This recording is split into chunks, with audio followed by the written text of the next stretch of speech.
बजान जान तो है अखिया के कजरवा।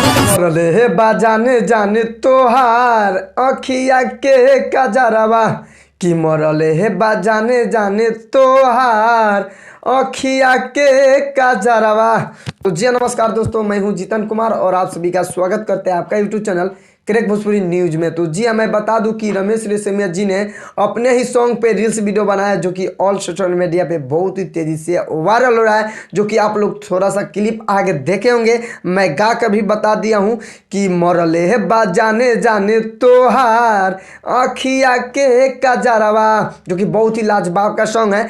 तो वीडियो शुरू करने से पहले आप सभी से हाथ जोड़ के निवेदन है कि हमारे crack Bhojpuri news YouTube channel पे नए हो तो चैनल को सब्सक्राइब कर लीजिए और बेल आइकन ऑन कर दीजिए, क्योंकि मैं भोजपुरी से रिलेटिव ऐसा वीडियो लाते रहता हूं। तो चलिए मैं वीडियो को स्टार्ट करता हूं। फाइनली बता दें कि रमेश रेशमिया जी का जो सॉन्ग है मरले बाजाने जाने तोहर अखिया के कजरवा, जो कि बहुत ही लाजवाब का सॉन्ग है। बहुत पहले यानी 1 वर्ष पहले ही सॉन्ग आ गया है। इस पे रील्स वीडियो बनाए हैं रमेश रेशमिया जी और एक आदमी और है, 2 आदमी से रील्स वीडियो बनाया जो कि ऑल सोशल मीडिया पे बहुत ही तेजी से वायरल हो रहा है। अगर आप लोग को पूरा फुल वीडियो चाहिए तो डिस्क्रिप्शन में लिंक है मेरा फेसबुक पेज का, तो पेज को फॉलो कर लीजिए और जाके वहां से पूरा रील्स वीडियो फुल डाउनलोड कर सकते हैं। तो मैं बता दूं कि रमेश रेशमिया जी वो अपने ही सॉन्ग पे रील्स वीडियो बनाया है जो कि बहुत ही तेजी से ऑल सोशल मीडिया पे वायरल हो रहा है, जो कि हम आगे आप लोग को थोड़ा सा क्लिप दिखाए हैं। क्लिप देख के आप लोग समझ गए होंगे कि सच में रमेश रेशमिया जी का जो सॉन्ग है मरले बाजाने जान तोहर अखिया के कजरवा उस सॉन्ग पे रील्स वीडियो बनाए हैं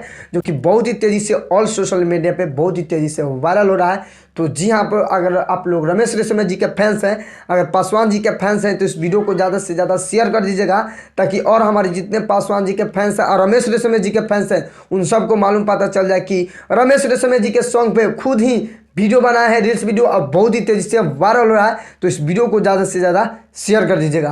तो वीडियो यहीं पे समाप्त करते हैं। आई होप कि आप सभी को वीडियो पसंद आया हो, तो प्लीज़ एक लाइक कर दीजिएगा और हमारे चैनल पे नए हो तो चैनल को सब्सक्राइब कर दीजिएगा और बेल आइकन ऑन कर दीजिएगा, क्योंकि मैं भोजपुरी से रिलेटिव ऐसा वीडियो लाते रहता हूँ।